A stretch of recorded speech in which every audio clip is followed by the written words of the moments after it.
Welcome to a Fit for Jack Gaming. It's the last Friday of March, so this is going to be wrapping up Critmas for us.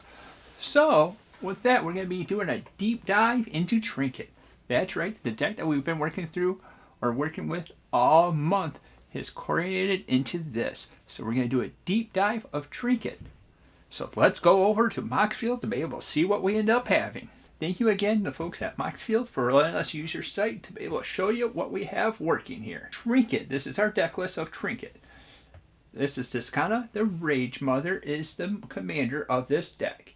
So that means Naya, 2/2 bears. So we end up having a nice fun thing that's with this deck. Let's enable tags.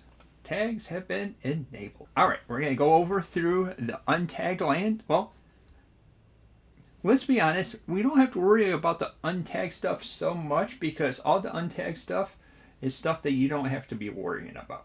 We'll focus on the stuff that actually is tagged.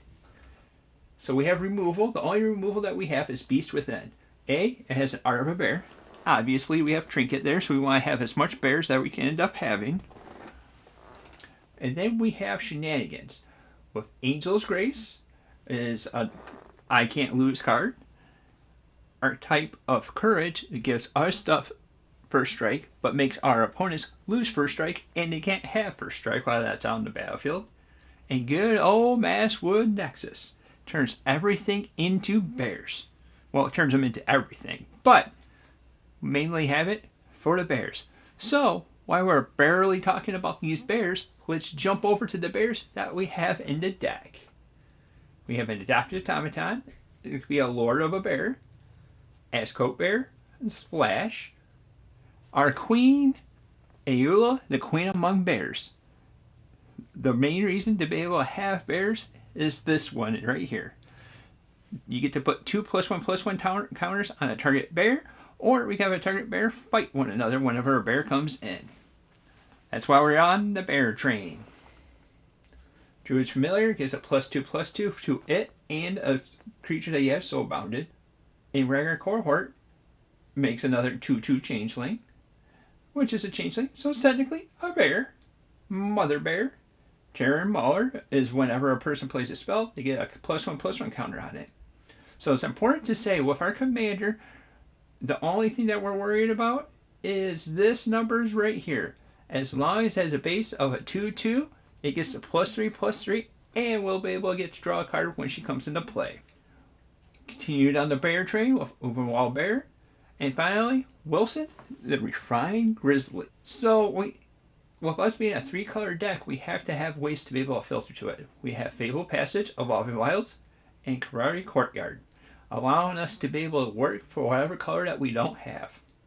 In the flex slot, we have Acidic Slime and Titania's Command. Acidic Slime is a nice little 2/2 that has Death Touch, but then we could destroy a target land, artifact, enchantment, whichever one we end up needing.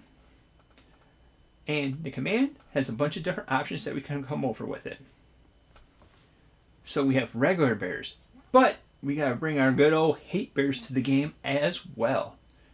We have Collector Oof, which makes it artifacts can't be activated. Containment Priest, which makes it that they can't do shenanigans to play stuff out of their library. Guarantee says, heck no to those X spells or non-creature spells that cost 4 or more.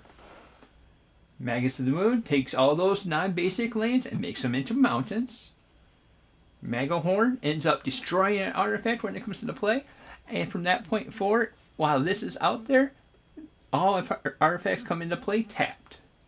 Sanctum Prelate is a creature that ends up letting us choose non-creature spells that can't be at a certain level. So if we choose 3 when it comes into play, non-creature spells that cost 3 can't be played. And then good old Scavenging Ooze is the Graveyard Hate Bear, because whatever we see, we can take it up and put +1/+1 counters on it. So you know what hate bears need? Protection. Calamity's Wake allows us to exile all graveyards, and players can't cast non-creature spells this turn. Then we exile it. Grand Abolisher makes it when it's our turn, they can't play spells. same thing as Ketchup Met Explorer. Iron Crusader has a nice protection from black and green, the more common colors, and Double Strike. Silence, again, protects it for other people having other alternate win cons, so they can't cast a spell to be able to have a win con, or it also protects our own nice little combo that we have with the deck. Same thing with Best Assessor of protection for our spells. So when I talk about combos, we have a key combo that's in this. We have Kiki Jiki, the Mirror Breaker, where we can end up making copies of non-legendary creatures. We have that partnered up with Zealous Conscripts. Be able to take control of a piece that they end up having, tap Kiki Jiki, make a copy of it, and keep on the train going. Also, another thing that we have with Kiki Jiki is Helm of the Host to be able to go back and forth because it takes that creature that's a legendary creature and makes it into a non-legendary creature. So we need a little bit of ramp for the deck, which we have Solemn Sorocum, or Mr. Old Sad Robot, Kadama's Reach, God of an Necromancer, Cultivate, and Bramble Familiar. Haven't really played the quest side, but hey.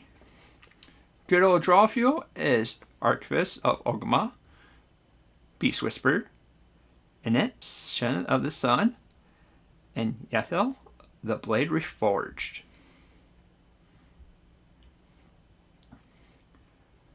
Token makers we have is Argoth, Saint of Nature, Valdal's Retreat, Gogo,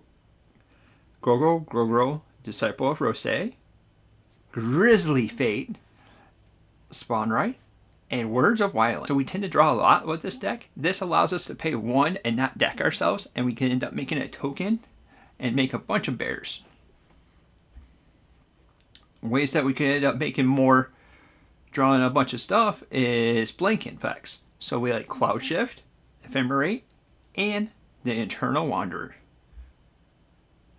And finally, but not least, we have Eldritch Evolution, Fauna Shaman, and Tooth and Nail.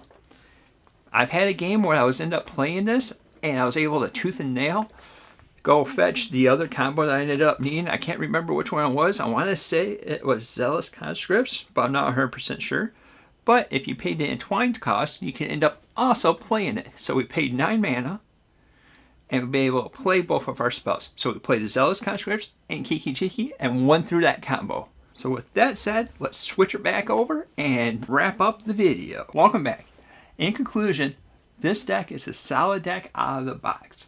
We have a couple different ways that you can end up going. You can go either the bear way, or you can end up going the combo way, or you can just go with the thievery way. I've had a day that FNM where I ended up doing all of those and had a blast doing it. So this is a strong, hardy deck that comes over with it. Sometimes it has a little bit harder time with the mana, but I felt like the mana ratio was spot on. So the sad part about Magic is that sometimes you just run into the clumps, and the couple of them that I had a problem was clumped up both all together. What did you think of the deck? Also, in the comments down below, what would you like to see? If you're liking the content we're putting out, like, subscribe, and hit that little bell icon to be notified whenever we come out with new content. Thank you for watching, and until next time, we'll see you later.